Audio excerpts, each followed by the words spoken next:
الحمد للہ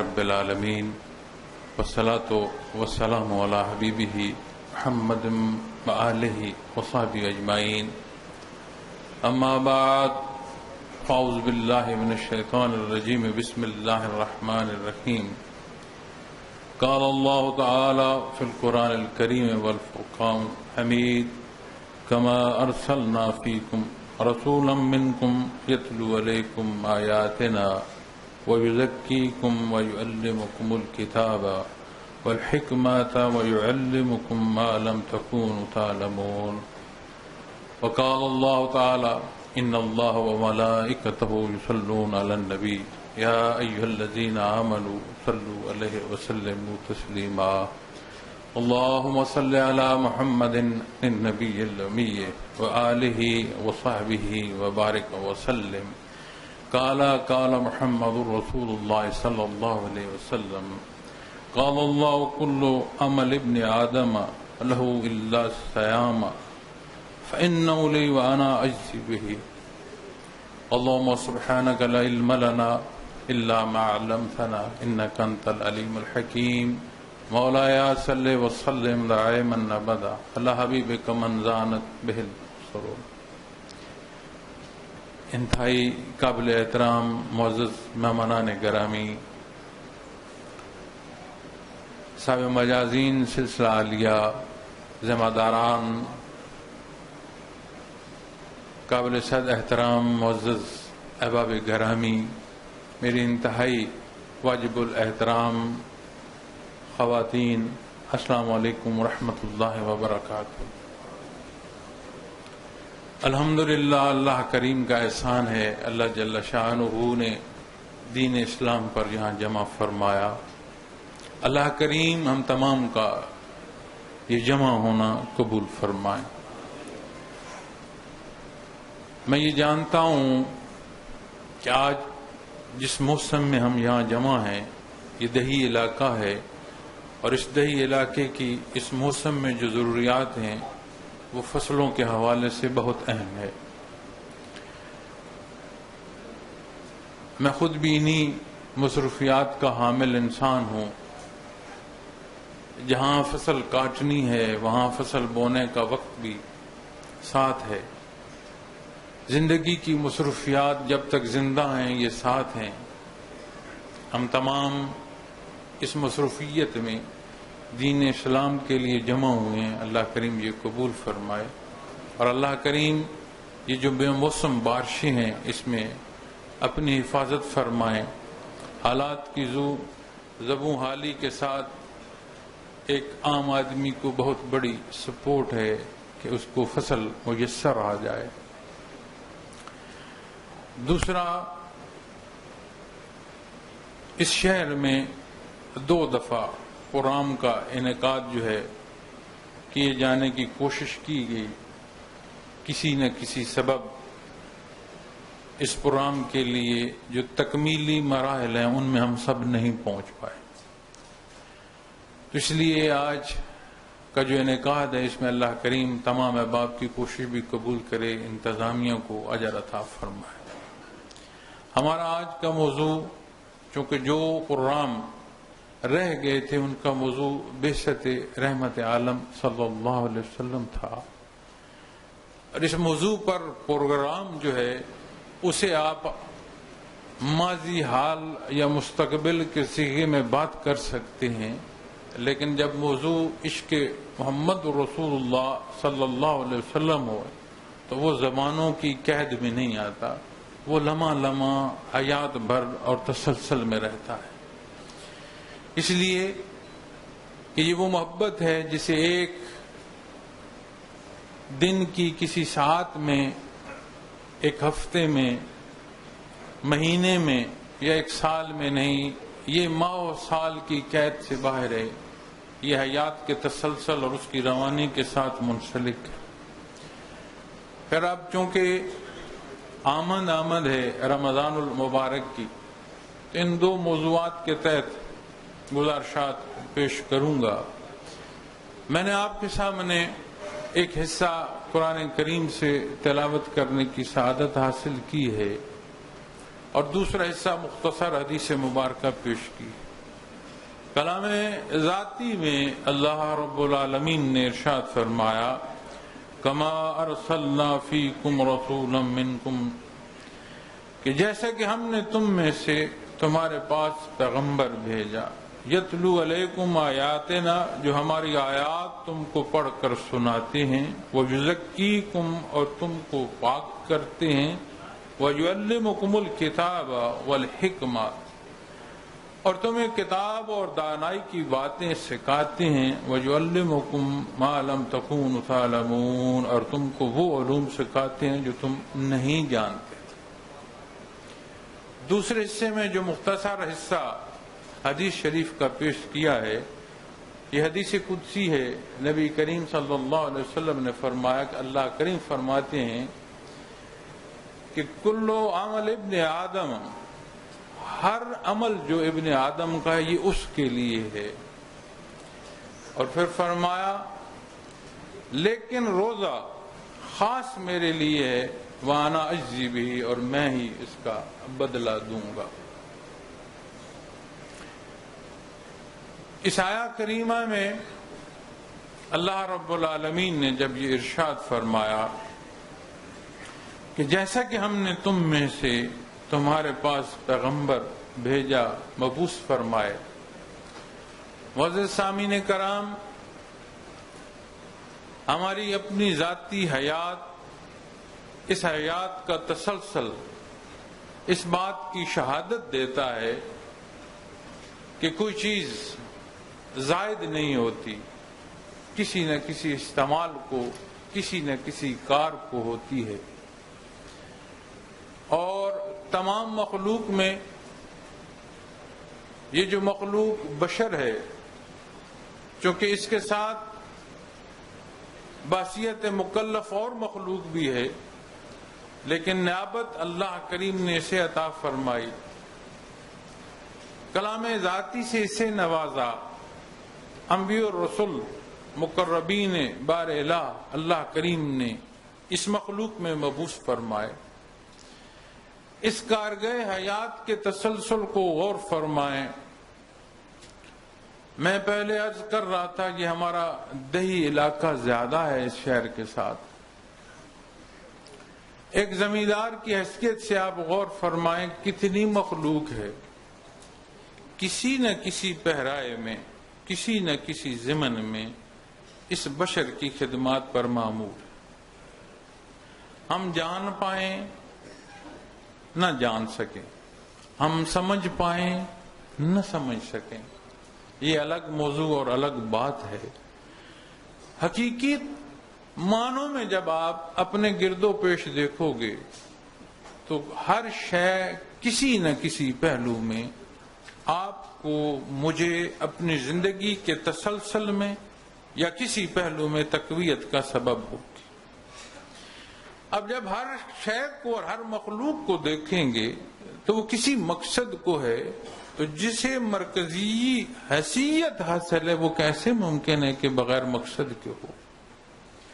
اس کا مطلب ہے کہ جس مخلوق کو مرکزی حیثیت ہے اس کا مقصد جو ہے اس کی حیثیت بھی پھر مرکزی ہوگی، عمومی نہیں ہوگی۔ انسان اور انسانی حیات بے شک جاندار کے پہلو میں باقی جاندار اور اس جاندار میں ایک قدر مشترک ہے کہ جاندار کے لفظ دونوں کے لیے استعمال ہو رہے ہیں۔ حقیقت اور تحقیق میں جائیں گے تو عمومی جاندار اور اس کی حیات میں معزز سامعین کرام بہت بڑا فرق ہے۔ عمومی حیات جو ہے یہ تبخیری عمل کے تحت ہے، مالک کل کائنات نے اس کے وجود کی آمیزش کے جو ذرائع دیے ہیں، اس آمیزش اور اس جمع ہونے سے جو تبخیر پیدا ہوئی، جو حرارت پیدا ہوئی، مالک نے اسے سبب بنایا حیات۔ یہاں وہ بات نہیں ہے۔ حیاتی پہلو اور حیات کے الفاظ میں قدر مشترک ہے، لیکن جب یہاں بات آئے گی حیات کی تو اسے اللہ کریم نے جو حیات عطا فرمائی وہ بڑی خصوصی ہے، اور اس کا سبب کیا ہے؟ قُلِ الروح من امر ربی، عالم امر سے جو اللہ کریم نے اسے حیات کا تسلسل عطا فرمایا، عمومی حیات سے اس حیات کو وہ خصوصی حصوں میں پہنچا دے۔ کلام ذاتی سے دیکھیں، حدیث مبارکہ سے دیکھیں، مقصد تخلیق واحد ہے، اور وہ واحد کیا ہے؟ وحدہ لا شریک کی عبادت۔ بڑی استعداد ہے، اللہ کریم نے اس مخلوق کو جس انداز کا وجود عطا فرمایا، جس طرح یہ سنتا، یہ دیکھتا ہے، پھر جس طرح یہ سمجھتا ہے اور نتائج اپنے دماغ کے زور سے حاصل کرتا ہے، عجیب کیف ہے، اور اتنا تخلیقی نمونہ ہے کہ کلام ذاتی سے احسن التقویم ارشاد فرماتے ہیں۔ آج کی سائنس یہ کہتی ہے کہ جتنی بھی ترقی ہو چکی ہے، انسانی دماغ 10% سے کم استعمال ہوا ہے، ابھی پورا انسانی دماغ جو ہے استعمال نہیں ہو سکا۔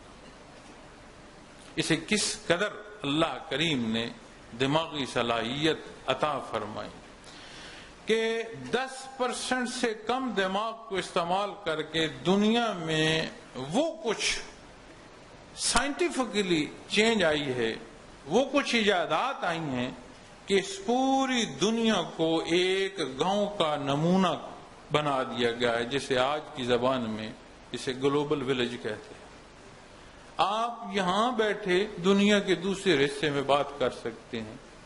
میں آپ کے سامنے یہاں گزارشات پیش کر رہا ہوں، یہ جو ہمارے میڈیا کے حضرات تشریف لائے ہیں، ان کا توسط ایسا ہے کہ میں یہاں بات کر رہا ہوں، ابھی لائیو ریکارڈنگ جو چل رہی ہے، اسے دنیا کے دوسرے کونے پر بیٹھا ہوا شخص اسی طرح سماعت کر رہا ہے جیسے میں آپ سے گزارشات پیش کر رہا ہوں اور آپ سن رہے ہیں۔ اس سارے کے باوجود، اس ساری استعداد کے باوجود، آخری حد جو اس کے پاس ہے وہ یہ ہے کہ جب اس کا رخ مالک کل کائنات کی طرف ذاتی حیثیت میں ہو، اتنا جان سکتا ہے کہ کوئی ذات ہے جو نظام ہستی چلا رہی۔ وہ ذات کیسی ہے، اس ذات کو کیا پسند ہے، اس ذات کو کیا ناپسند ہے، میرے تخلیقی مقاصد میں میرا کلی پہلو کیا ہے، ایک ایک بات کو ڈھونڈنا شروع کر دے گا، اس کی ساری تخلیقی خصوصیات جواب دے جائیں گی، چونکہ اب یہ مخلوق کی طرف نہیں دیکھ رہا، اب یہ خالق کی طرف دیکھ رہا ہے۔ اتنی استعداد نہیں ہے کہ یہ خالق کو کلی طور پر پہچان سکے، تاہاں کہ اللہ کریم نے ارشاد فرمایا کما ارسلنا فیکم رسولا منکم، میں نے تم میں اپنا حبیب مبعوث فرمایا۔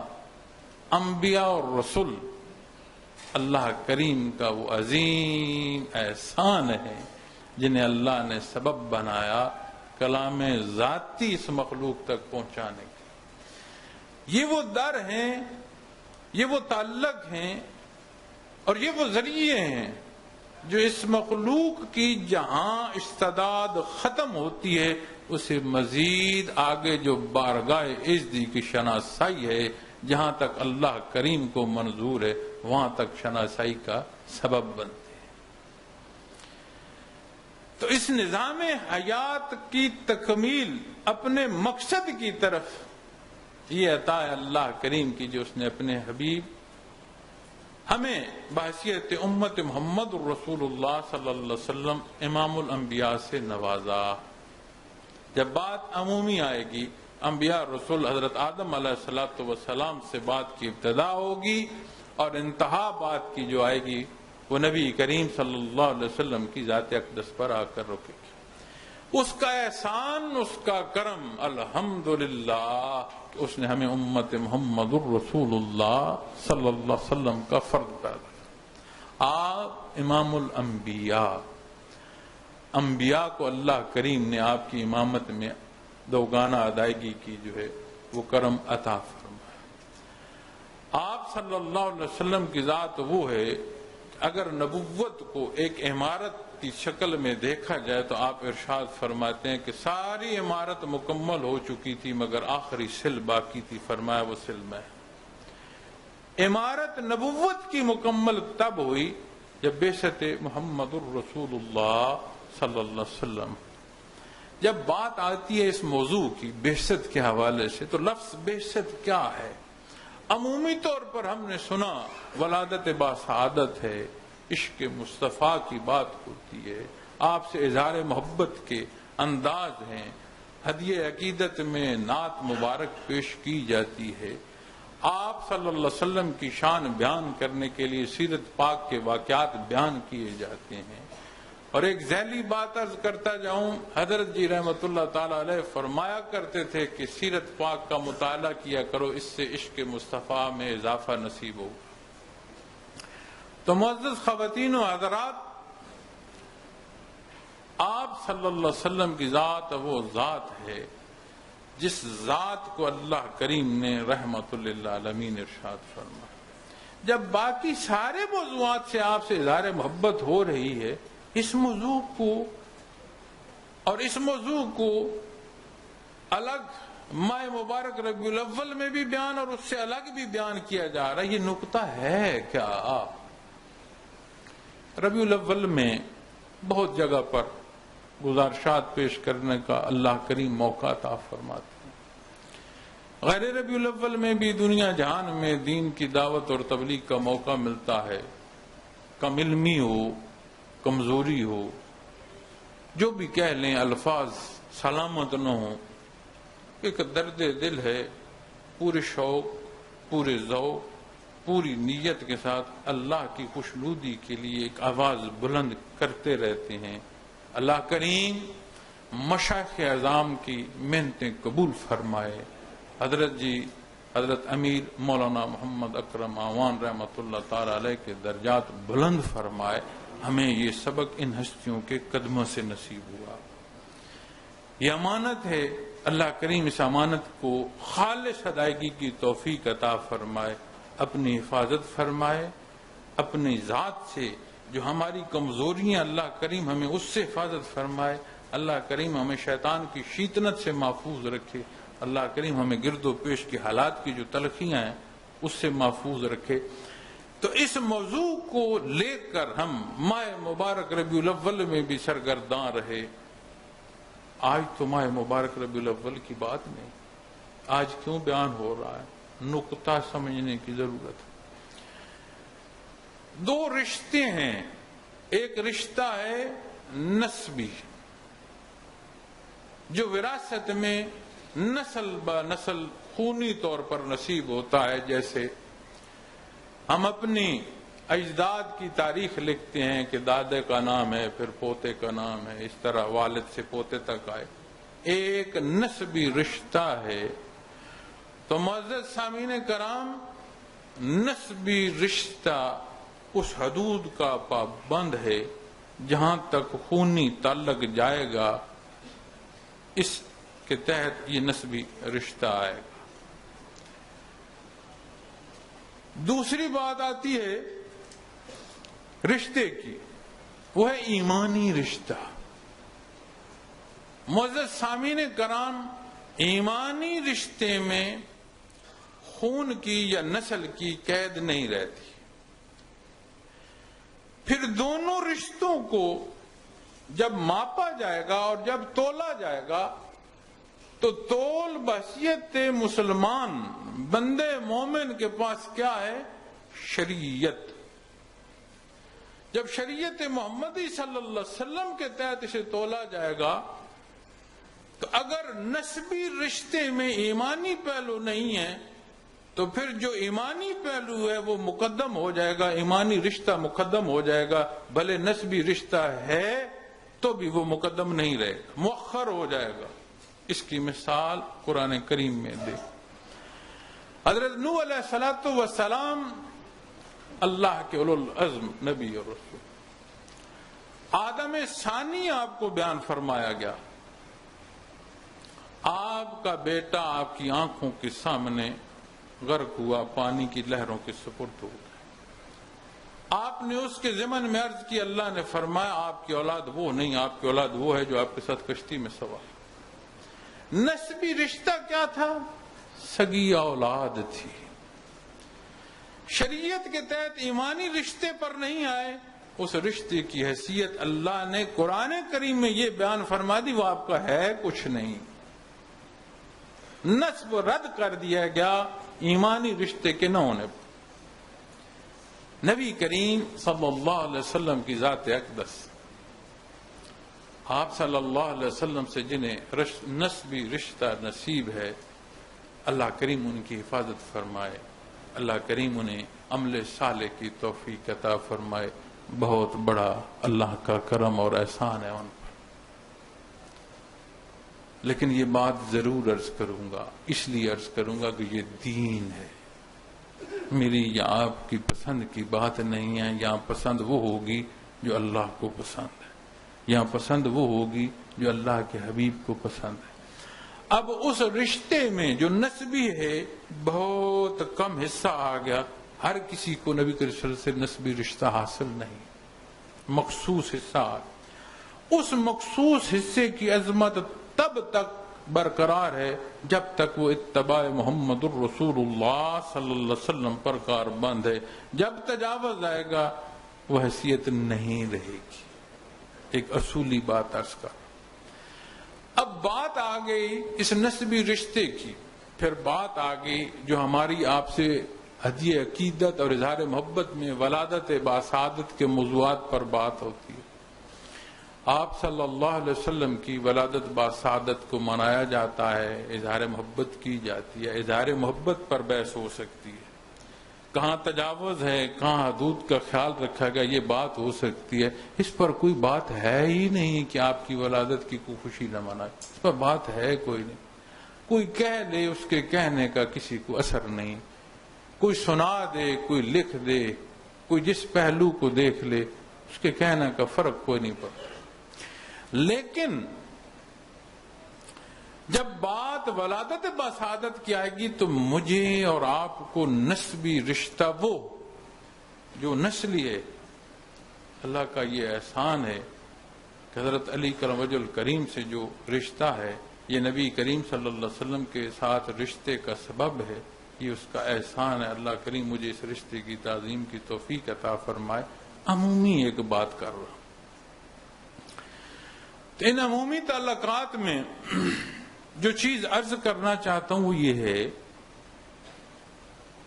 کہ اس اظہار محبت کو بیان کیا جاتا ہے تو پھر ان مخصوص ایام تک رکھا جاتا ہے۔ 7 کی بات آئے ربیع الاول کی، یا 7 سے 12 تک کسی دن کی بات آئے، صبح تہجد کی یا فجر کی بات آئے یا کسی 7 کی بات آئے، اس مہینے میں رکھ دیا جاتا ہے۔ مہینہ گزر جاتا ہے تو جو دعویٰ سٹیج سے کرنے والا ہے، جو ساتھ اس کے شریک سامعین سے ہے، بھول جاتے ہیں کہ ہم نے کیا دعویٰ اور کیا اظہار اور کیا اقرار کیا تھا۔ جب یہاں بات اور اس نقطے کی آئے گی تو معزز سامعین کرام ضرور اظہار محبت ہو اور ان حدود و قیود کے تحت ہو جو اللہ نے مقرر فرمائی ہیں۔ یہ وہ در ہے جہاں محبت اصولوں کی پابند ہے۔ جب اس موضوع سے آپ آگے آئیں گے، بعثت کس لمحے کو کہتے ہیں؟ نبی پیدائشی طور پر نبی ہیں، ازل سے ہیں، اللہ کے مقربین۔ جب اظہار نبوت ہوتا ہے اس وقت ہی کی نہیں بات، یہ ازل سے اللہ کے چنے ہوئے لوگ ہیں، اور کلام ذاتی انبیاء سے لیے گئے عہد کا بیان فرماتا ہے، اور اس عہد کا وقت وہ ہے جب کوئی دنیا میں آیا نہیں تھا۔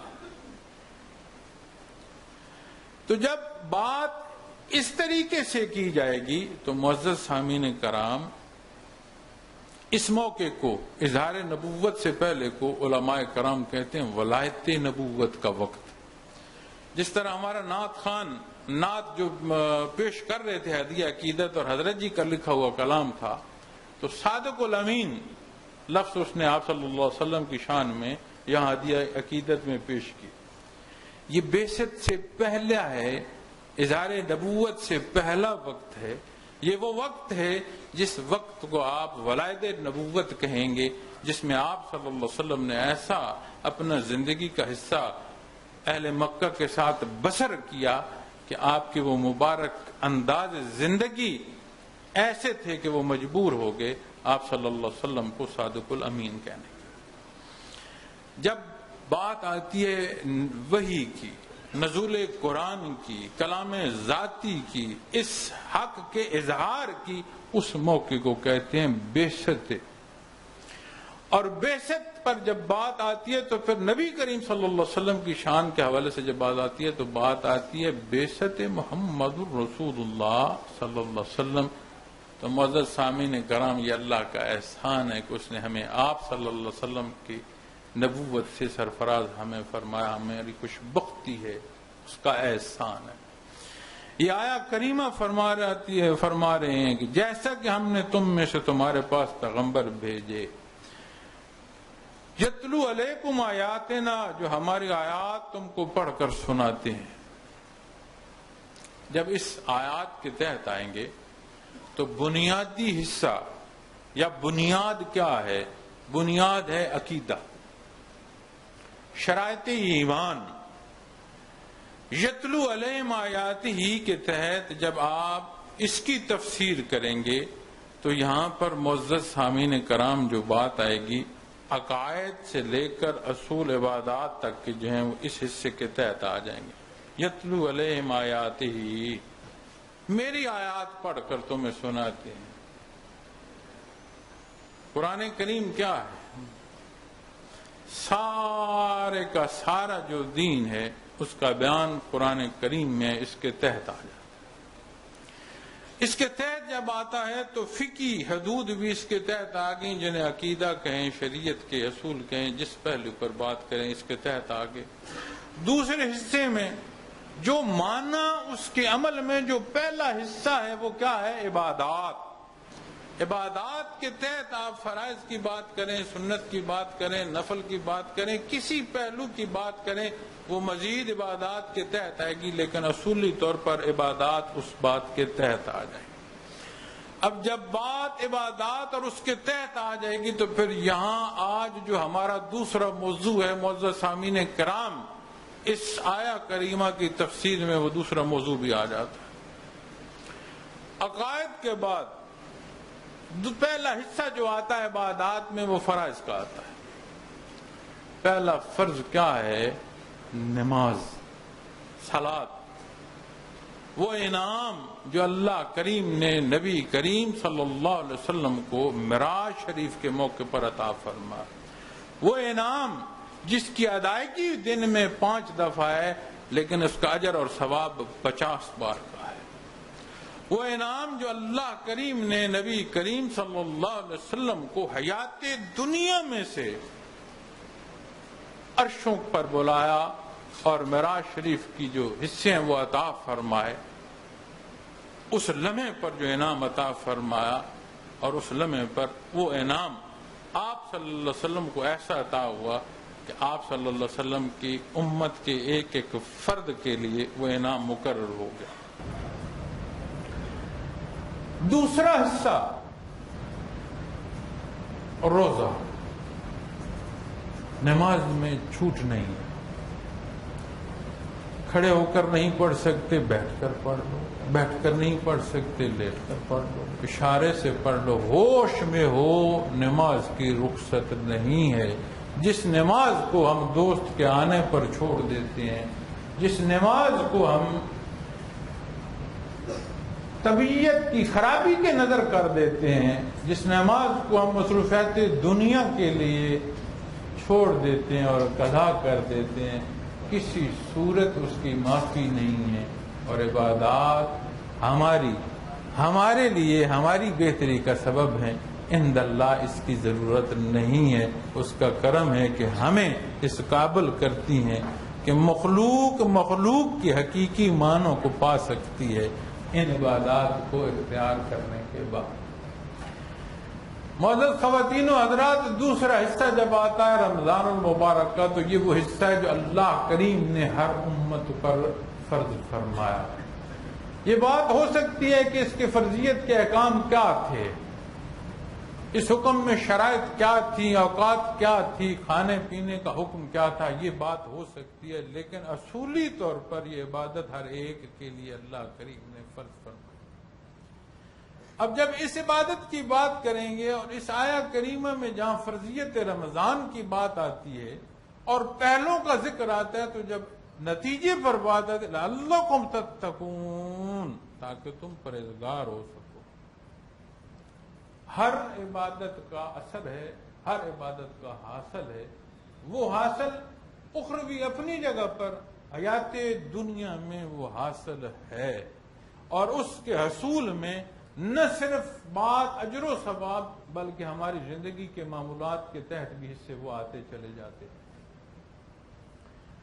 معزز سامعین کرام، جب رمضان المبارک کی بات اور استقبال رمضان کی بات آئے گی تو بنیادی طور پر سمجھیں اللہ نے احسان فرمایا، اپنے حبیب صلی اللہ علیہ وسلم کو مبعوث فرمایا، اس نے احسان فرمایا، ہمیں پیدا فرمایا اور یہ توفیق بخشی آپ صلی اللہ علیہ وسلم کے حکم کے تابع آئیں، یا ایھا الناس سے یا ایھا الذین آمنوا میں پہنچنا، یہ اس کا احسان ہے۔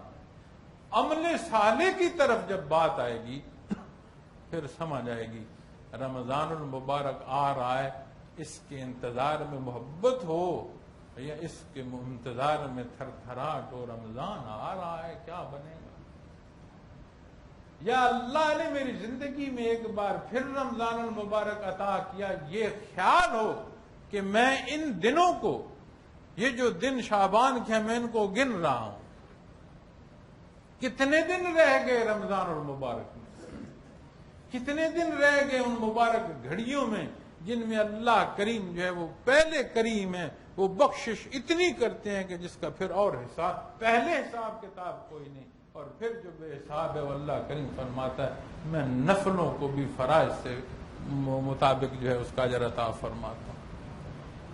عمومی عبادات غیر رمضان کے بدلے میں رمضان میں کس درجے کو پہنچ جاتی ہے، تو فرائض کی کیا عظمت ہوگی۔ فرائض میں ملتا ہے کہ 70 سے زائد، اب 70 لفظ ہم تو 70 یا لفظ 70 71 اس معنوں میں لیتے ہیں۔ عربی میں لفظ 70 کا استعمال جو ہوتا ہے اس سے مراد یہ لی جاتی ہے، یا اس کا مفہوم جو لیا جاتا ہے کہ بے حساب، جس کا حساب ہی نہ ہو۔ تو جو حدیث شریف میں نے آپ کے سامنے پیش کی کہ جس میں رب کائنات فرماتے ہیں کہ آدمی کا ہر عمل اس کے کام کا ہے، اس کے کام کا ہے، جو عمل وہ خود کر رہا ہے، لیکن روزہ خاص میرے لیے اور میں ہی اس کا بدلہ دوں گا۔ اب بات اس نظر کی ہے جو اس حقیقت کو دیکھ سکے، بات اس ایمانی کیفیت کی ہے جو اس دنیا میں آنے کے مقصد سے آشنائی کا سبب بنے، بات اس قلب کے قلبی تعلق کی ہے کہ اسے وہ تعلق نصیب ہو در اقدس سے جو اسے یہ حقیقت سمجھا دے کہ میاں اس دنیا میں کوئی نہیں رہا سدا، تو بھی نہیں رہے، جانے تیرے بعد اور کون آئے گا، جس اولاد اور جس نسل کو دیکھ کر تو دنیا میں غرق ہونے پر مصر ہے، تجھے کیا معلوم کہ تجھ سے پہلے وہ تیری اولاد دنیا سے رخصت ہو جائے؟ کیا یہ دنیا میں ہوتا نہیں دیکھا گیا؟ جس زندگی اور جس حیات تسلسل کو تو سمجھتا ہے کہ میں اپنی عقل سے چلا رہا ہوں، اگر یہی قانون ہوتا تو سادے کو تو پانی کو نہ پینے دیتا، کمزور کی حیات کا تسلسل تو نہ رہتا، ایک چڑیا کو بھی رزق دے رہا ہے، کتنی طاقت رکھتی ہے، کتنا وجود رکھتی ہے، اور جو خوراک اسے درکار ہے وہ مالک اسے عطا فرما رہا ہے، اور جس کے گردا گرد مخلوق پیدا کر دی، جسے اس تخلیق میں مرکزی حیثیت عطا فرمائی، جسے کلام سے نوازا، جس میں اپنے مقربین مبعوث فرمائے، اسے شک ہے کہ میری خوراک رہ جائے گی؟ جو اس کی خدمت پر مامور ہیں انہیں جمع کا شوق نہیں، جس پر مامور ہیں، جسے مرکزی حیثیت عطا فرمائی ہے، وہ پریشان ہے. وہ یہ سمجھتا ہے کہ میں جمع نہ کروں گا تو میرا کل کیا ہوگا. میاں تو تھا ہی نہیں، تیرے نہ ہونے کو اس نے ہونے میں عطا فرمایا. تو سمجھتا ہے کہ میں زندگی کے تسلسل کو چلا رہا ہوں، ایک لحظے کو اس کی رحمت رک جائے، تیری حیات رکے نہیں، واپس عدم ہو جائے، تو ختم ہو جائے، تیرا رہے کچھ نہیں. تو پھر وہ کیفیت جو اللہ نے ہمیں نبی کریم صلی اللہ علیہ وسلم سے بحثیت امتی عطا فرمائی، وہ ہمیں کیا بتلا رہی ہے؟ اس پر نہ یقین کرو جو تو سوچ رہا ہے، جو تو چاہ رہا ہے، اس کے پیچھے نہ بھاگ. سوچ وہ جو سوچنے کی حدود مقرر کی ہے محمد الرسول اللہ. بھاگنا ہے تو اس طرف بھاگ جس کے بھاگنے کا آپ صلی اللہ علیہ وسلم نے حکم دیا. وہ لپکنا کیا ہے، وہ قدم اٹھانا اور دوڑنا کیا ہے، اس طرف دوڑے گا، مزید قرب الہی نصیب ہوں گے، مزید جو تخلیقی مقاصد ہیں ان کی کامیابی نصیب ہوگی. پسند پر دوڑے گا، چاہتوں پر دوڑے گا. تم یہاں دوڑ لے، پہلے بھی لوگ بڑے دوڑے ہیں، تو بھی دوڑ. اور وہ ایسا بے نیاز ہے جو تجاوز کی طرف جاتا ہے، اس کی رسی ڈھیلی کر دیتا. کہاں جائے گا بھائی کوئی؟ قرآن کریم فرماتا ہے یہ کافر چاہتے ہیں ان کی زندگی 1000 برس ہو جائے، پھر فرماتے ہیں 1000 برس ہو بھی جائے گی تو کہاں جائیں گے، ختم ہو جائے گی. دوسری طرف معزز خواتین و حضرات، جو بات ہے وہ لامتناہی ہے، اس نے ختم نہیں ہونا. اور یہ آیت کریمہ بعثت محمد الرسول اللہ صلی اللہ علیہ وسلم کے تحت ہمیں زندگی کے ایک ایک پہلو سے آشنا کرتی. یہاں سے اصول مل رہا ہے، پورے قرآن کریم میں جائیں ایک ایک سوچ تک کی رہنمائی ملے گی. پھر بات آتی ہے رمضان المبارک. جب اس محبت سے دیکھو گے رمضان المبارک کی تو پھر وہ کیفیت نصیب ہوگی کہ اس مہینے کے ایک ایک دن کو نبی کریم صلی اللہ علیہ وسلم نے گن کر بسر کیا، ہر دن کو بسر کیا گن کر، حتیٰ کہ شعبان مکمل ہوا اور آپ نے رمضان المبارک کا روزہ رکھا. اس رمضان کے عشرہ کی برکات دیکھیں، اس رمضان میں اعتکاف کی کیفیت کو دیکھیں، اس رمضان میں شب قدر کی رات کو دیکھیں. مہینوں کا سردار یہ مہینہ، راتوں کی سردار شب قدر. اتنی بڑی عطا، اتنے بڑے رشتے اور اتنی بڑی رہنمائی کے بعد پھر اگر کوئی رہ گیا، اس نے رمضان پھر میں سے گزرتے ہوئے رمضان نہیں پایا. اس نے امت محمد الرسول اللہ صلی اللہ علیہ وسلم کا فرد ہوتے ہوئے اس امت کے ہونے کی کیفیت کو نہیں سمجھا. اس سارے کے باوجود اگر اس دار دنیا سے کوئی ایسا گزر گیا کہ اخرویات میں نقصان اٹھا گیا، اس نے پھر کلام ذاتی کو کلام ذاتی نہیں جانا. ارشادات محمد الرسول اللہ صلی اللہ علیہ وسلم کا جو مانا اور ماننے کے بعد اس کے معاملات میں نہیں آیا، اس کا ماننا ماننے کے شمار میں نہ رہا، پھر اس نے کیا اظہار محبت کی. یہ وہ اصول، وہ حدود، وہ قیود جن کے یقین کے لیے جو آپ نے تعلیم فرمایا، اس کے یقین کے لیے جو اللہ نے آپ کو مبعوث فرمایا، احسان فرمایا، اور جو ارشاد فرمایا نا یتلو علیکم آیاتنا، متصل فراز نبوت میں جانتے ہیں دوسرا حصہ کیا فرمایا جا رہا ہے؟ فرمایا جا رہا ہے وہ یزکیکم، اور تم کو پاک کرتے ہیں. بات وہ جو اب میں کر رہا تھا اس پر آ.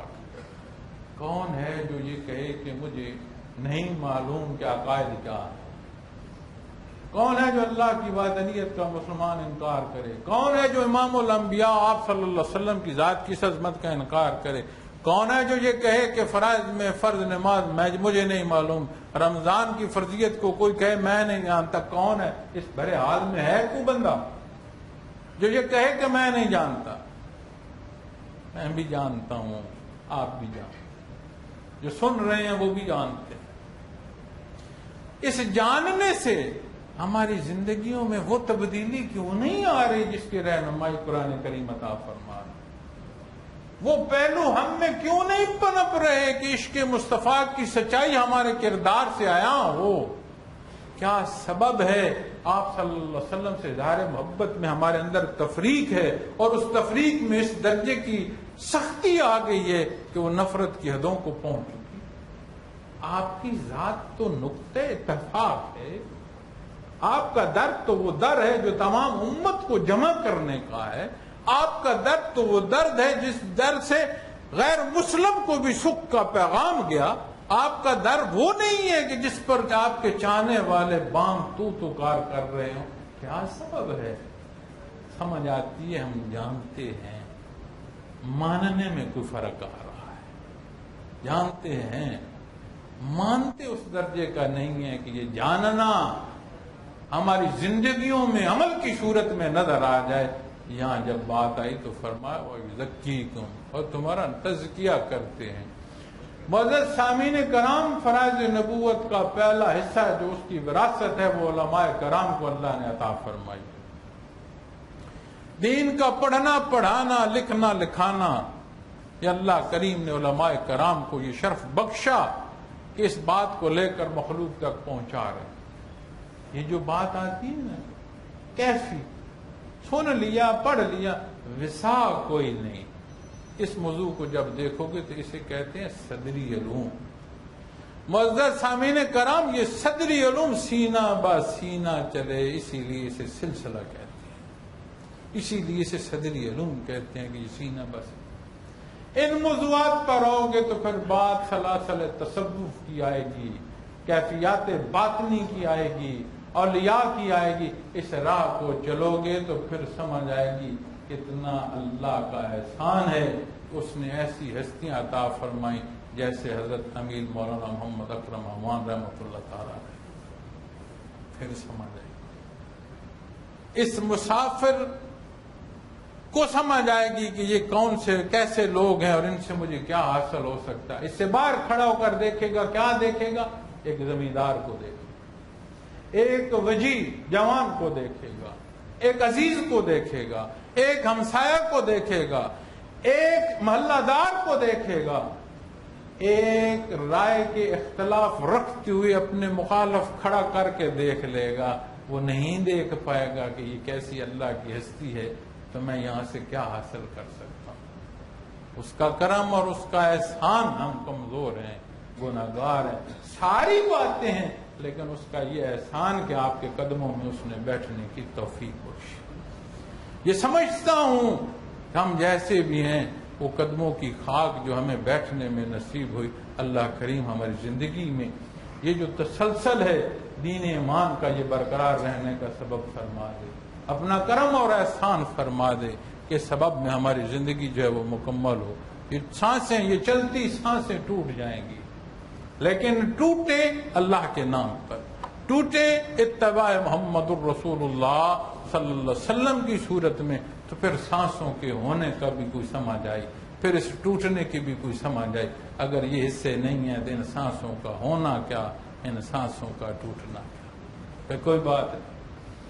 سلاسل تصوف وہ حصہ ہے جو ایمان کی وہ کیفیت اور وہ چاشنی جو کردار میں آئے۔ اس لیے اس آیہ کریمہ میں اس فرائض نبوت کے ساتھ وَيُزَكِّيكُمْ کے ساتھ فرمایا وَيُعَلِّمُكُمُ الْكِتَابَ وَالْحِكْمَةَ، اور تمہیں کتاب اور دانائی کی باتیں سکھاتے ہیں۔ معزز خواتین و حضرات، یہاں خیال کریں، عقیدہ نصیب ہوا، عقیدے کے تحت عبادات جو اس قابل کرتی ہیں کہ عقیدے کی کیفیت حال میں آئے، انہیں شرف قبولیت نصیب ہو، اللہ کریم کی رضا نصیب ہو۔ پھر یقین کی کیفیت کے ساتھ بات عملی زندگی کی آگے، جو کچھ ایمان ہے، جو کچھ اللہ کی عبادت کی ہے، اسے کہاں دیکھو گے؟ ایک بات آتی ہے ثواب کے حوالے سے، اس کام پر اتنا ثواب ہے، اللہ کے نام پر دعوت دینے پر اتنا ثواب ہے، میں نے اتنے قدم دین کے لیے اٹھائے، اتنا ثواب ہے، میں نے اظہار محبت کی، میں نے ہدیہ عقیدت پیش کیا، میں نے نعت مبارک پڑھی، میں نے اللہ اور اس کے حبیب کے نام پر محافل کا انعقاد کیا، ساری باتیں درست، کس لیے اس پر ثواب ہے؟ وہ ثواب کیا ہے؟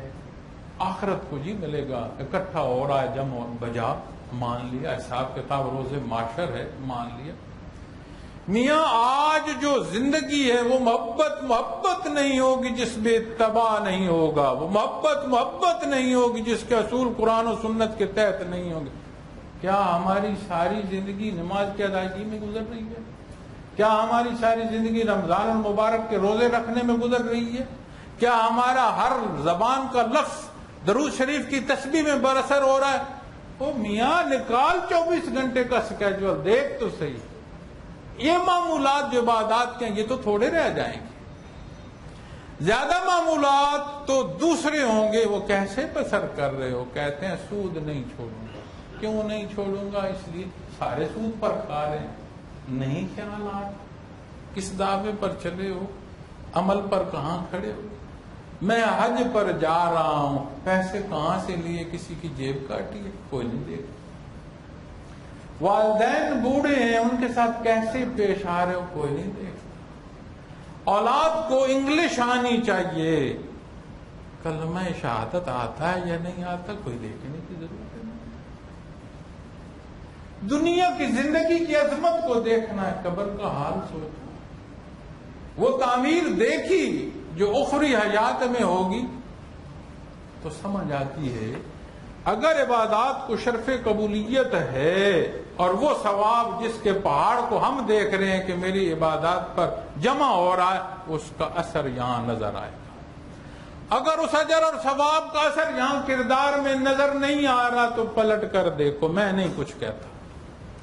قرآن کریم کو دیکھ لو، حدیث مبارکہ کو دیکھ لو، وہ کیا کہتی ہیں۔ میں کچھ کہا تو بات میرے ذمن آئے گی کہ شاید یہ اپنے آپ کو پارسا سمجھتا، میں تو ہوں گنہگار، کمزور آدمی ہوں۔ اس صدا میں ایک چاہت ہے، کسی کی تصحیح ہو سکی نہ ہو سکی، بار بار کے بولے گئے لفظ خود کو تو حیا دیں گے کہ میری زندگی تو آپ صلی اللہ علیہ وسلم کے تباہ میں گزر گئی، خود کو تو حیا آئے گی کہ یہ زندگی صدا کی نہیں ہے، کسی کو میری بات سے کیا پہنچتا ہے یا اللہ بہتر جانتا ہے۔ میرے ذمہ صدا کا خالص لگانا ہے، اللہ نتائج کا مالک ہے، کسی کے دل پر اس کا کیا اثر ہوتا ہے وہ جانے، اس کی مخلوق جانے۔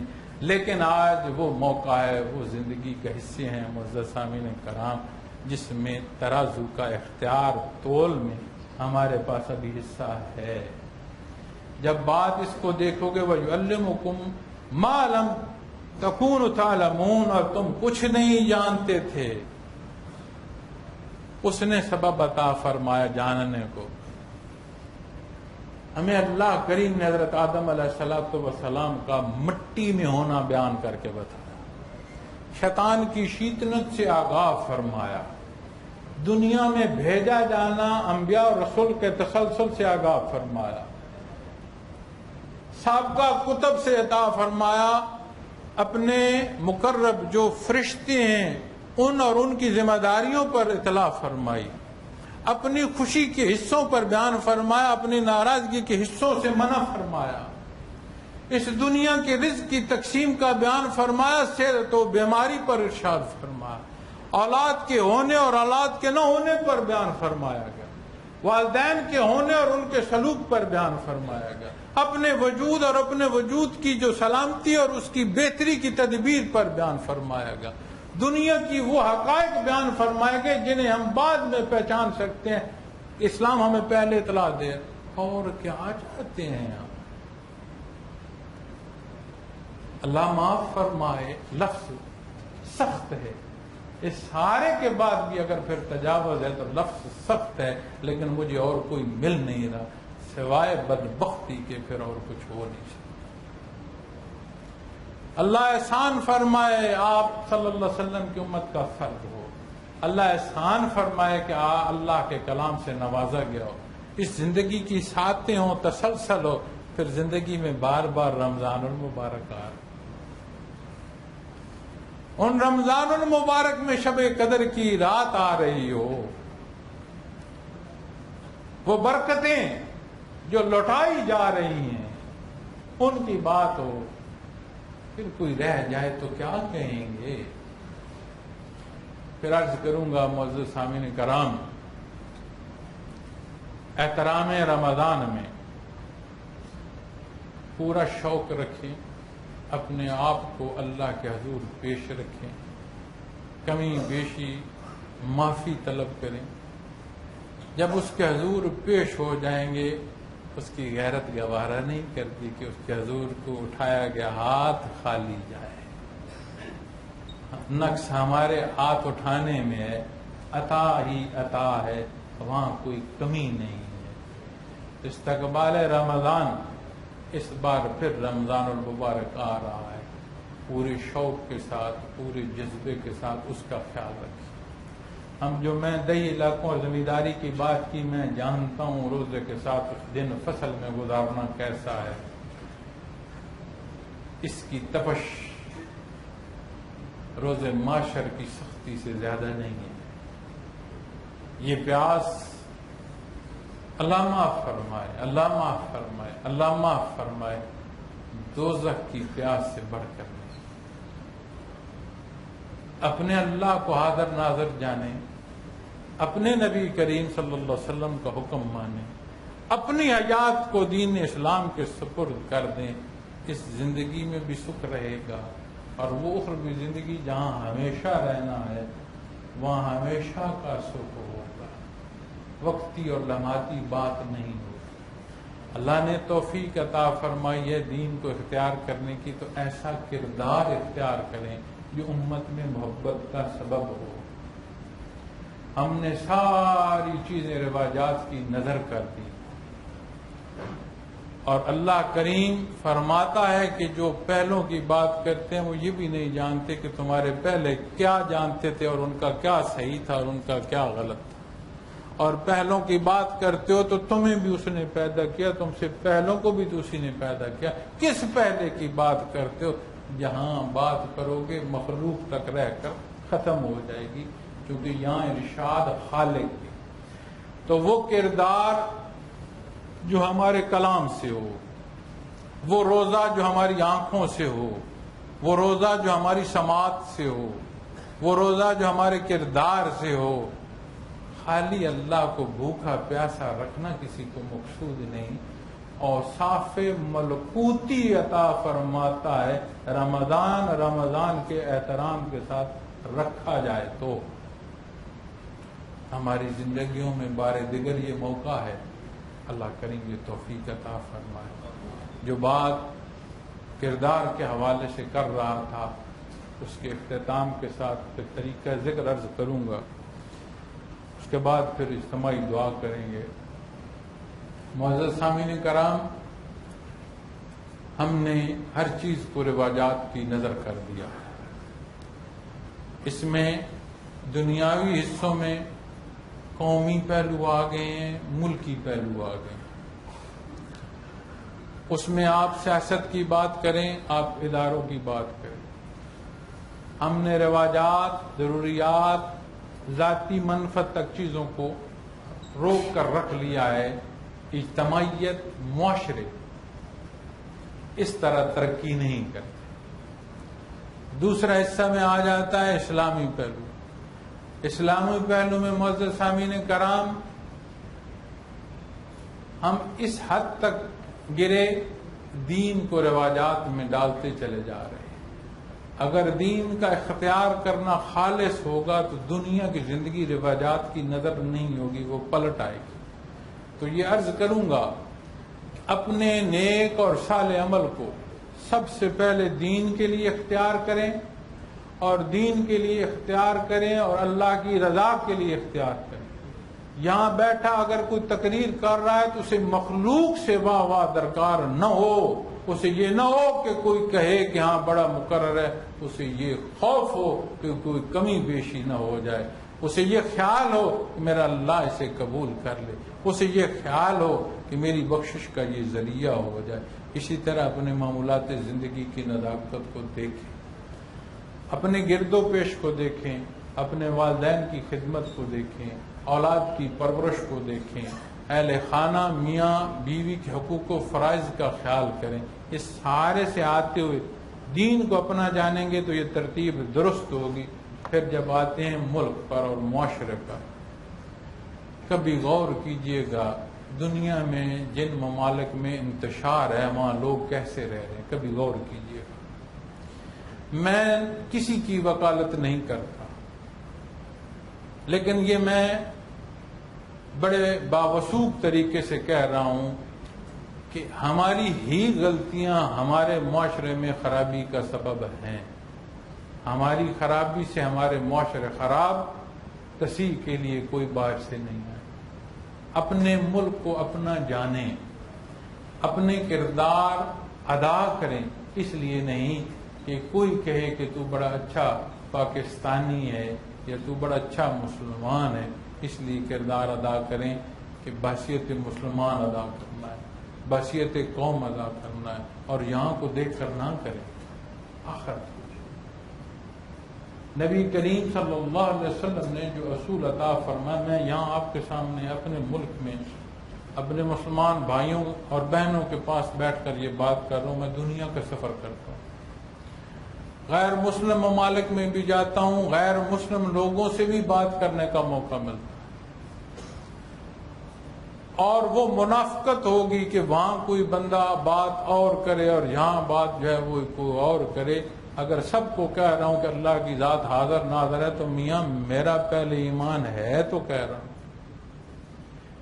تو آپ صلی اللہ علیہ وسلم کے حکم کے تحت چلنے والا فرد معاشرے کا وہ مثبت کردار ہے جسے مسلمان ملک میں تو ہے ہی ہے، اسے غیر مسلم معاشرے میں بھیج دیں، اس کی ذات سے مخلوق کو سکھ ہوگا، دکھ نہیں ہوگا۔ چونکہ نبی کریم صلی اللہ علیہ وسلم نے اس مائی کا بھی جا کر پوچھا جو آپ صلی اللہ علیہ وسلم کے رستے میں کانٹے بچھاتی تھی، آج کانٹے نہیں بچھائے گئے رستے میں۔ خیر تو ہے، وہ گڑیا کی طبیعت تو ٹھیک ہے، کہاں یا رسول اللہ صلی اللہ علیہ وسلم وہ بیمار ہے، آپ تشریف لے گئے، خیریت دریافت کر۔ ہمیں جو سکھایا گیا ہے، ہمیں جو بتایا گیا ہے، وہ ہے، وہ کردار ہے جو دنیا کے کسی کونے میں بھی ہو تو مثبت ہے۔ اب اس کے اس پہلو کو پیش کیا جائے کہ اسلام تلوار کے زور پر پھیلا تو دکھ اس بات کا ہے کہ ہماری تاریخ اوروں نے لکھی۔ اللہ کریم ہمیں توفیق عطا فرمائے، اس قابل ہوں اپنی تاریخ ہم لکھیں، سچائی لکھیں، سچ لکھیں، اپنے غلط کو غلط کہیں، اپنے صحیح کو صحیح کہیں۔ پیمانہ وہ جو ہمیں اللہ کے حبیب نے ارشاد فرمایا ہے، یہ وہ اصول و ضوابط ہیں جن کے تحت زندگی بسر فرمائیں۔ یہی استقبال رمضان ہے، اسی کے تحت یہ پیغام بعثت محمد الرسول اللہ صلی اللہ علیہ وسلم کے تصور سے ہمیں نصیب ہوتا ہے۔ آخر میں جو بات سلسلہ عالیہ کے اور ذکر کے حوالے سے عرض کر رہا ہوں وہ یہ ہے، سلسلہ نقشبندیہ اویسیہ، 4 بڑے سلاسل میں سے نقشبند ایک سلسلہ ہے جس کی برانچ ہے، حصہ ہے نقشبندیہ اویسیہ۔ کلزم فیوزات حضرت مولانا علیہ ارحان رحمۃ اللہ تعالی علیہ نے اس کی یہ ترویج جو اثر نو ترتیب ہے، اسے آپ نے بڑی محنت کی۔ ہم جس طرح رواجات کی نظر سارے حصوں کو کر رہے ہیں، اسی طرح ہم نے کیفیات قلبی کے حصوں کو بھی رواجات کی نظر کیا۔ آپ نے بڑی محنت کی، لطائف سے شناسائی، طریقے، اختیار اور صاف مراقبات، منازل، فناف الرسول، بالا منازل، کوئی آمیزش نہیں چھوڑی جو رہے، ایک ایک چیز صاف کر کے بیان کر دی۔ پھر جہاں ارشاد فرمائی وہاں اللہ نے ہمیں ایسے لوگ عطا فرمائے جن میں قاسم فیضات حضرت مولانا عبید محمد اکرم امان جیسی ہستی تھی۔ اپنے استاد کی تعلیم لی، روئے زمین کا کوئی کونا نہیں ہے جب یہاں سے اللہ نہ ہو رہی ہے، کوئی ملک ایسا نہیں ہے، کوئی بڑا شہر ایسا نہیں ہے۔ پاکستان کو دیکھو، کوئی اس دھرتی کی جگہ خالی نہیں ہے جہاں پر تھوڑے ہیں یا زیادہ ہیں۔ اس حلقے سے منسلک اللہ اللہ کرنے والے نہیں ہیں۔ اللہ سب کو توفیق عطا فرمائے۔ بات تقابلی جائزے کی نہیں ہے، مقصد اللہ کی رضا ہے، اتباع محمد الرسول اللہ صلی اللہ علیہ وسلم ہے۔ آپ کے پاس، آپ کے شہر میں خواتین و حضرات کے حلقہ جات آپ کی دئی آبادیوں میں، آپ کے گرد و بیش گاؤں میں، جہاں پوچھیں گے کہیں نہ کہیں آپ کو اللہ اللہ کرنے والا مل جائے گا۔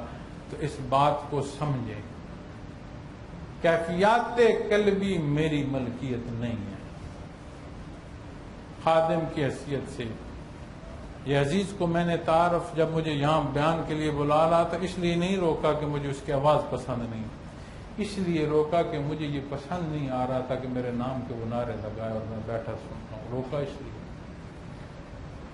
تو یہ نہیں ہے کہ یہ دین اسلام ملکیت اللہ کی طرف سے ہے، اللہ کی مخلوق کے لیے ہے، اس کا احسان کی اس کی تقسیم میں وہ عطا فرما، یہ اس کا احسان۔ اگر کوئی سیکھنا چاہے گا تو یہاں بھی موجود ہیں، مرکز میں بھی ہمہ وقت موجود۔ سلسلہ عالیہ کے ذیلی حصے ہیں، اس میں تنظیم الاخوات ہو، تنظیم الاخوان ہو، الفلاح ہو، المرشد ہو، سکارا ہو، کوئی پہلو ہو، یہ سارے وہ حصے ہیں جو اس کے ذیل میں آتے ہیں۔ تو میں عرض کروں گا اور دعوت عام ہوگا، اللہ اللہ جس نے سیکھیں گے، جسے لطائف منور چاہیے، جو یہ چاہے کہ اس قلب میں وہ روشنی پیدا ہو کہ لطیفہ قلب منور ہو، انوارات الہی آئیں، وہ یہ چاہے کہ اس قابل ہوں، اس تسلسل سے منسلک ہوں جو قلب اثر محمد الرسول اللہ صلی اللہ علیہ وسلم سے جاری ہے۔ یہ دعوت عام ہے، نہیں درکار کہ آنے والے کی حیثیت کیا ہے، اس سے کوئی چندے کی اپیل نہیں کرے۔ اللہ کا احسان ہے، تھوڑا ہے زیادہ ہے، ہم احباب خود مل کر اپنا نظام چلا رہے ہیں، جو آئے گا جو روکھی سوکھی ہے اس کا افزانہ اس سے کوئی طلب نہیں۔ اس کیفیت کے حال کو ایک بات پر جا کر ختم کرتا ہوں، اس راہ کی بات، اس راہ کے مسافر کو جو اس قلب سے ابتدا کرتا ہے اسے فنا فی الرسول کی رسائی نصیب ہو سکتی ہے۔ فنا فی الرسول معزز خواتین و حضرات وہ حیثیت، وہ کیفیت ہے، باقائمیوں ہوش و حواس، نبی کریم صلی اللہ علیہ وسلم کے روح بروح سالک کی روح پیش ہو جائے۔ جتنا میں آگے بولوں گا، جو اس شعبے کو نہیں جانتا اس کا اعتراض بڑھے گا، اس لیے کہ وہ جانتا نہیں، اور اگر معترض جاننا چاہتا ہے مجھے نہ مانے، مجھے منوانا ہے ہی نہیں اپنی ذات کو، آئے اللہ اللہ کر کے دیکھ لے، اللہ اللہ اس سے منوا لے۔ جو جہاں ہے، جس حال میں ہے، جس کیفیت میں ہے، میں یہ کہہ سکتا ہوں اللہ اللہ اختیار کرے، وہ تسلسل نصیب ہوگا جسے کیفیات محمد الرسول اللہ صلی اللہ علیہ وسلم کہتے ہیں۔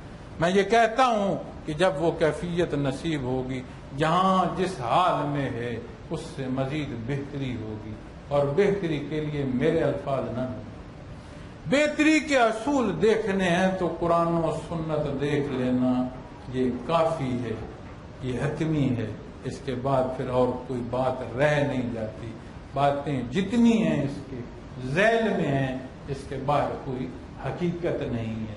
اللہ کریم امت مسلمہ پر رحم فرمائے، اللہ کریم ہمیں اتفاق اور اتحاد عطا فرمائے، اللہ کریم اس وطن عزیز کی حفاظت فرمائے، اس اشاعت دین اور نشاط ثانیہ اسلام کا سبب بنائے۔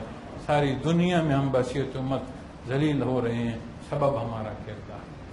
ملک کی حالات کو دیکھتے ہیں، اس کی سختی کو دیکھتے ہیں، ضرورت توبہ کرنے کی ہے، ساری تبدیلیاں پیدا ہو جائیں گی، اس کردار سے توبہ کی ضرورت ہے جسے ہم نبھائے جا رہے ہیں پورے زور سے۔ اپنا کردار معاشرے کی خرابی سے نکال لیں، اللہ کریم یہ توفیق عطا فرمائے۔ وآخر دعوانا الحمدللہ رب العالمین۔ احباب جو نئے یا خواتین یا ہماری مائیں بہنیں بیعت کے لیے تشریف رکھتی ہوں، ان سے گزارش ہے کہ سیدھا ہاتھ میرے ساتھ کھڑا کر کے جو کچھ میں پڑھوں وہ میرے ساتھ پڑھیں، نسبت دوں گا اسے قبول فرمائیے گا، اس کے بعد دعا کریں گے، لیکن دعا سے پہلے میں ایک دفعہ اور اس سے پہلے طریقہ ذکر عرض کر دوں، چونکہ بیعت کے بعد میں ایک لمحے کا آپ کو لطیف قلب کی توجہ دوں گا، چونکہ یہ ربط درکار ہے، بے شک گھر جا کر اختیار کیجیے گا، آپ کو سمجھ آئے گی اس سے ہوتا کیا۔ لطیفہ قلب پہلا سبق، پاس انفاس طریقہ ذکر ہے، یعنی سانس کے ساتھ ذکر کرنا ہے، کلام نہیں، زبان کو استعمال نہیں۔ آنکھیں بند ہوں، پوری توجہ اپنے دل پر ہو، خیال کریں کہ جب سانس اندر آئے تو لفظ اللہ سانس کے ساتھ خیال میں آئے اور دل میں اترتا جائے، سانس باہر آئے تو لفظ ہو کی چوٹ باہر سے دل پر لگے۔ ایک تسبیح ہے اللہ ہو کی جو سانس کے ساتھ خیال میں پڑھنی ہے، کلام سے نہیں۔ کئی دوست پریشان ہوتے ہیں جو شعبے سے نہیں ہیں، وہ کہتے ہیں اس طریقے کے ذکر کو کیوں بیان کر رہے ہیں، کہاں سے پڑھا ہے؟ عرض ہے یہ طریقہ ذریعے کے طور پر ہے، مقصد اللہ اللہ کرنا ہے۔ تسبیح لکڑ کی ہے، تسبیح پتھر کی ہے، تسبیح کاؤنٹر ہے، تسبیح ہاتھ پر پڑھ رہے ہو، کیوں؟ مقصد وہ تسبیح نہیں ہے، وہ تو ذریعہ ہے۔ مقصد وہ تسبیح جو پڑھی جا رہی ہے وہ۔ اسی طرح جب طریقہ ذکر پر بحث آئے گی تو طریقہ ذریعے کے طور پر آئے گا، اور جو ذکر ہے وہ اللہ کے نام کا آئے گا، تو یہ اس کا طریقہ، یہ غور سے دیکھیں۔ سانس اندر آئے لفظ اللہ دل میں آئے اور دل کی گہرائیوں میں اترتا ہے، سانس باہر آئے تو لفظ ہو باہر آئے اور دل پر باہر سے ضرب کرے۔ تو میرے ساتھ جن خواتین و حضرات کی بیعت ہے انہیں سب کر لیں، اس کے بعد پھر دعا کریں۔ سبحان اللہ والحمد للہ ولا الہ الا اللہ واللہ اکبر ولا حول ولا قوۃ الا باللہ العلی العظیم، استغفر اللہ ربی من کل ذنب واتوب الیہ، اشہد ان لا الہ الا اللہ، اشہد ان محمدا عبدہ ورسولہ۔ اللہم صل علی محمد وعلی آل محمد کما صلیت علی ابراہیم وعلی آل ابراہیم انک حمید مجید۔ اللهم بارك على محمد وعلى آل محمد كما باركت على إبراهيم وعلى آل إبراهيم إنك حميد مجيد۔ آپ تمام خصوص عالیہ میں بیعت کیا اور اس کی نسبت عطا کی، آمین۔ الحمدللہ رب العالمین، والصلاة والسلام على حبیبہ محمد وآلہ وصحبہ اجمعین۔ اللهم صل على محمد النبی الأمین وآلہ وصحبہ وبارک وسلم۔ ربنا آتنا في الدنيا حسنة وفي حسنة وقنا عذاب النار۔ ربنا لا تزغ قلوبنا بعد إذ هديتنا وهب لنا من لدنك إنك أنت الوهاب۔ بارے ہم کمزور ہیں، ہمارے حال پر رحم، ہمارے گناہ معاف فرما۔ یا اللہ تو غفور رحیم ہے، تیرے اور تیرے حبیب کے نام پر جمع ہے، دین اسلام پر جمع ہے، اسے قبول فرما۔ ہر ایک کا آنا قبول فرما، ہر ایک کی محنت قبول فرما، ہر ایک کو بخیر و عافیت اپنی منزل تک پہنچا۔ بارے رحم یا اللہ ہمیں حفاظت فرما، ہماری اولادوں کو فرما۔ یا اللہ ہمارے والدین جو دار دنیا میں انہیں خیر سے رکھ۔ بارے اللہ ہمارے بڑے پیارے جو دار دنیا سے گزر چکے ہیں ان کے گناہ معاف۔ یا اللہ انہیں بخش دے۔ یا اللہ یہ دنیا مشکل ہے، اسے سہل فرما دے۔ یا اللہ تو غفور رحیم ہے، ہم جو بیمار ہیں ہمیں شفا عطا فرما دے۔ ہمارے جن گھروں میں جھگڑے ہیں انہیں امن عطا فرما دے، جن گھروں میں تنگیاں ہیں انہیں فراوانیاں عطا۔ یا اللہ یہ دنیا مشکل ہے، اسے سہل۔ یا اللہ ہمارے ملک کی حفاظت فرما۔ یا اللہ اس امت کو اتفاق اور اتحاد عطا فرما، ہمیں توبہ کی توفیق عطا فرما۔ یا اللہ تو غفور رحیم ہے، ہمارے حال پر رہ۔ یا اللہ ہم جانتے ہیں نبی کریم صلی اللہ علیہ وسلم کا ارشاد سچ ہے، اعمالکم اموالکم او کما قال محمد رسول اللہ صلی اللہ علیہ وسلم، تمہارے اعمال تمہارے حکمران ہوتے ہیں۔ ہم جتنی ضلالت میں ہیں، جتنی خرابیوں میں، بار اللہ ہمارا اپنا کردار ہے جو ہمیں تکلیف میں دے رہا ہے۔ بار اللہ ہمیں بہتر کردار کی توفیق عطا فرما، آپس کی محبت عطا فرما، بحیثیت مسلمان محبت عطا فرما، بحیثیت قوم محبت عطا فرما۔ یا اللہ تو غفور رحیم ہے، دار دنیا سے رخصتی آسان فرما۔ یا اللہ وقت نزا آسان فرما لینا۔ یا اللہ ہر ایک پر آیا ہے، ہر ایک پر آنا ہے، ہم پر بھی اسے آسان فرما۔ یا اللہ اس اندھیری قبر میں اپنے نور کی روشنی عطا فرما، ہمیں اتباع محمد رسول اللہ صلی اللہ علیہ وسلم کی وہ کیفیت دینا جو اس اندھیری قبر میں راحت کا سبب ہو۔ یا اللہ جب سور پھونکا جائے گا، جب قیامت قائم ہوگی، یا اللہ وہ سختیاں ہیں، اس میں ہمیں شفاعت محمد رسول اللہ صلی اللہ علیہ وسلم فرما۔ رب یسر ولا تعسر وتمم بالخیر وتمم بالخیر وتمم بالخیر۔ اللهم صل على محمد النبي الأمي وآله وصحبه وبارك وسلم، وصلى الله تعالى على خير خلقه وآله وصحبه أجمعين برحمتك يا أرحم الراحمين۔